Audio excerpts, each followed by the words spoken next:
कहना चाहती हो प्रोग्राम के बारे में? बिस्मिल्लाहिर्रहमानिर्रहीम, इय्याका नअबुदु व इय्याका नस्तईन। सबसे पहले तो आज की जो दुआया तकरीब है, दुआ में ये करूँगी कि खान साहब जल्द अज जल्द वापस आ जाएं, जेल से बाहर आएँ, ताकि कौम में जो इंतशार है, तफरका है, बेचैनी पाई जा रही है कौम में, उनको ज़रा तसल्ली हो, सुकून हो और खान साहब सब कुछ आके जो है संभालें, ताकि जो है ये कौम इत्तेहाद और तंजीम का मुजाहरा भी करे। बल्कि मैं तो कहती हूँ पूरी दुनिया में इंतशार फैला हुआ है इस वक्त खान साहब की गिरफ़्तारी को लेके। 600 से ज़्यादा दिन हो चुके हैं, अब उनको जो है बाहर आना चाहिए और जुल्म ये है जो ख़त्म होना चाहिए।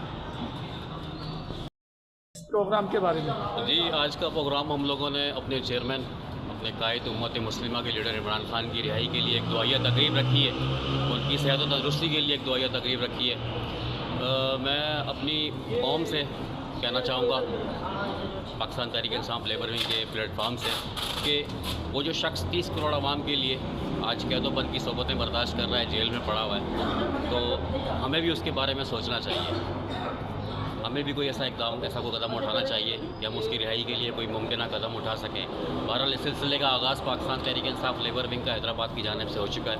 इसका बाकायदा आगाज़ आज हम दुआया तकरीब के साथ करेंगे और इंशाअल्लाह ताला आगे हमारी सूबाई क़यादत की रहनुमाई के अंदर रहते हुए जो हमसे हो सकेगा खातिर ख्वाह इक़दाम हो सकेंगे खान साहब की रिहाई के लिए इंशाअल्लाह हम लोग वो करेंगे। जी साहिब भाई, क्या कहना चाह रहे हैं? अस्सलाम वालेकुम, इय्याका नअबुदु व इय्याका नस्तईन। अल्लाह ताला हम सब पे अपना रहम करे, फजल करे। आज ये प्रोग्राम हमें तरतीब दिया है लेबर डिवीज़न हैदराबाद की जानिब से, और ये सिर्फ़ और सिर्फ इमरान खान की रिहाई और उनके विजन को आगे बढ़ाने के लिए तरतीब दिया गया है।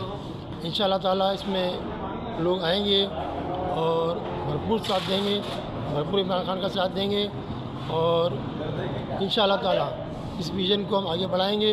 इन प्रोग्राम के थ्रू लोगों को इकट्ठा करेंगे और इंशाअल्लाह बेहतरी आएगी इसमें।